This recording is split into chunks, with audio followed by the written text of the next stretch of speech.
दर्शकों, स्वागत है आपका विदिशा हलचल न्यूज में। मैं हूं कृष्णकांत सिंघारी। अब देखते हैं दिन भर की खास खबरें।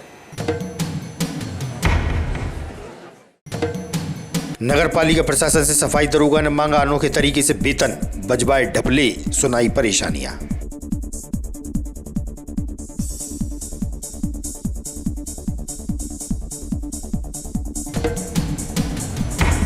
केन बेतवा लिंक परियोजना के तहत विदिशा जिले में बनेंगे 2 डैम। मुख्यमंत्री ने कहा, सिंचाई के लिए मिलेगा पर्याप्त किसानों को पानी।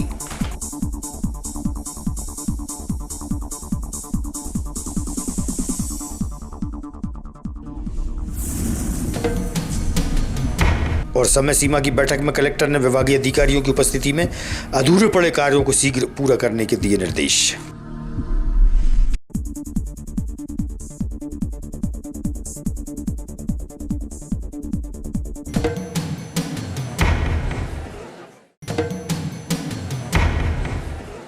अब खबर विस्तार से। नगर पालिका प्रशासन से सफाई दरोगा ने अनोखे तरीके से अपने वेतन की मांग की है।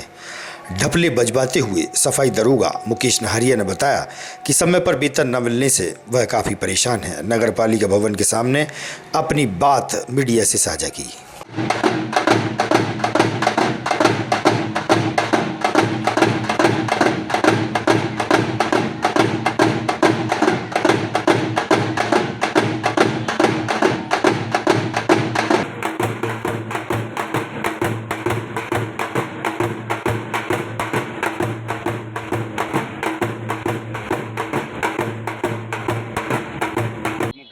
है। मैं नगर पालिका में सफाई दरोगा के रूप में कार्यरत हूँ। आज अनोखे अंदाज में आप प्रदर्शन कर रहे हैं, क्या बात? अंदाज का मतलब ये नहीं है कि अनोखा अंदाज, हमेशा नई नई अपने अधिकार के लिए, नई नई लड़ाइयों के लिए और नए नए तरीकों का उपयोग किया जाता है। और ये संसार की रीति भी है कि अपने अधिकार की लड़ाई के लड़ने के लिए आपको ऐसा तरीका अपनाना पड़ेगा कि जिनके कान बंद हैं, जिन्हें सुनाई नहीं देता, जिन्हें भावनाओं की कदर नहीं, उनके लिए ऐसे प्रदर्शन करना आवश्यक है। और मेरा जो प्रदर्शन है, आज जो प्रदर्शन काय के लिए किया गया आप? ये मेरा प्रदर्शन इसलिए है कि पिछले 4 महीनों से नगर पालिका विदिशा में समस्त कर्मचारियों को समय पे वेतन नहीं मिल रहा। कितने कर्मचारियों को वेतन नहीं मिला? संभवतः मैं बता तो नहीं सकता कितने कर्मचारी हैं, लेकिन सफाई कर्मचारी प्लस हमारे सीएमओ साहब को जोड़ते हुए ये संभवतः लगभग मेरे ख्याल से सफाई कर्मचारियों के साथ आप सीएमओ की भी तनख्वाह की बात कर रहे हैं? बिल्कुल बिल्कुल कहूँगा, क्योंकि हमारे मुख्य नगर पालिका अधिकारी का भी कह सकते हैं कि उनको भी कहीं ना कहीं ऐसा मजबूर होना पड़ता है। परिवार केस चल रहा है आपको 2 दिन में ही तनख्वाह नहीं मिली तो? ना ऐसा कोई केस नहीं चल रहा हमारा। नहीं, ऐसे परिवार का मतलब घर कैसे चल रहा है? बिल्कुल आपकी बात से सहमत हूँ। सम्मान्य मीडिया मंच ने ऐसी बात कही है तो मैं कहूँगा कि उसी भावनाओं को देखते हुए आज मुझे दुख हुआ कि हमारे जो संविदा के कर्मचारियों ने 5,000 के लगभग वेतन मिलता है, प्लस दैनिक वेतन चले जाओ तो उनको 9,000 के वेतन मिलता है, प्लस विनिति कर्मचारी पे चले जाओ तो उनको संभवतः 15,000 के लगभग तनख्वाह मिलती है। और सभी कर्मचारी अपने परिवार की जीवनी चलाने के लिए कहीं ना कहीं दूसरे से, यानी कह सकते हैं कि लोन की व्यवस्था में, कह सकते हैं कि उधार की व्यवस्था में, सारी व्यवस्थाएं वो परिवार कैसे चला रही हो। काजी मोहल्ला स्थित मड़वाली माता मंदिर के ठीक सामने सुंदरकांड के पाठ का आयोजन हुआ। बड़ी संख्या में भजनों का श्रवण करने धर्म प्रेमी महिलाएं शामिल हुई।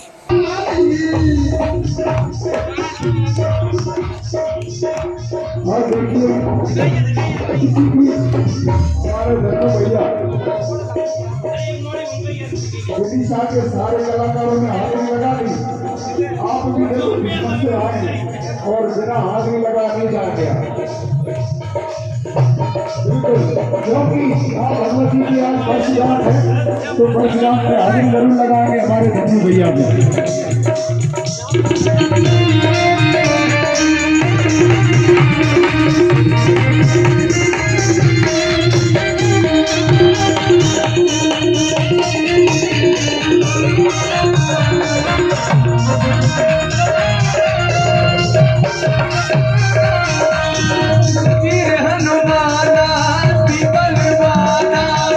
हनुमान अति बलवाना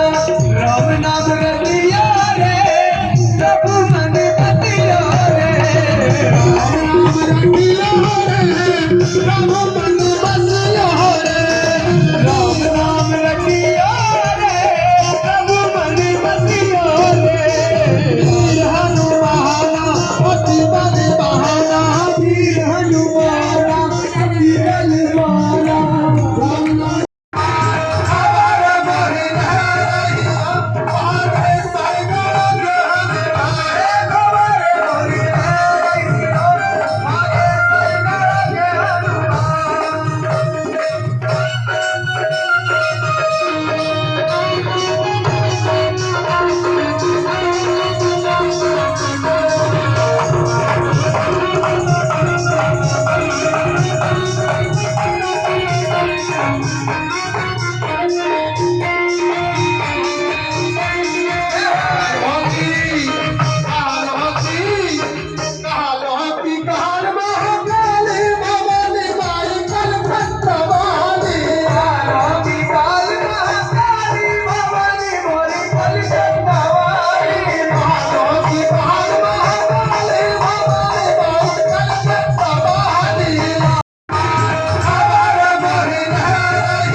बासोदा के त्योंदा रोड पर एक ही बाइक पर सवार 4 लोगों को पीछे से आ रही दूसरी बाइक ने जोरदार टक्कर मार दी।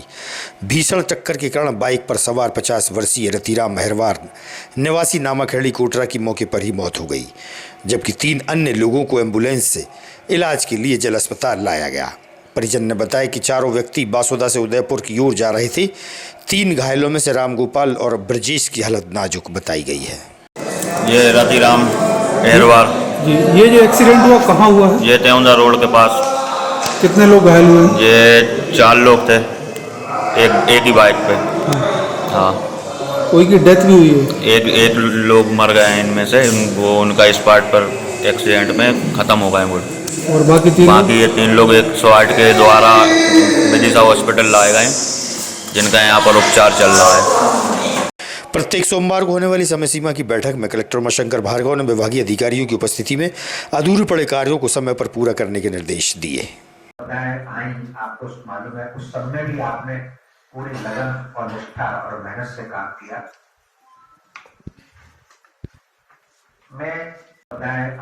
आपको मालूम है उस सब में भी आपने पूरी लगन और निष्ठा और मेहनत से काम किया।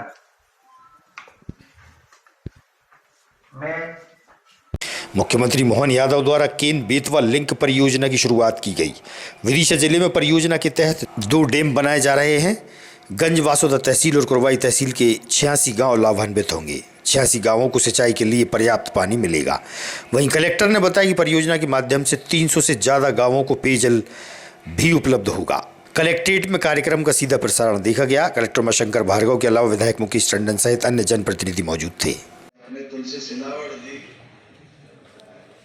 और राजस्व के लिए जिस प्रकार से काम कर रहे करण सिंह जी, आपको बधाई देना चाहूँगा। 1.5 महीने के सतत अभियान में हमारे पूरे प्रदेश के अंदर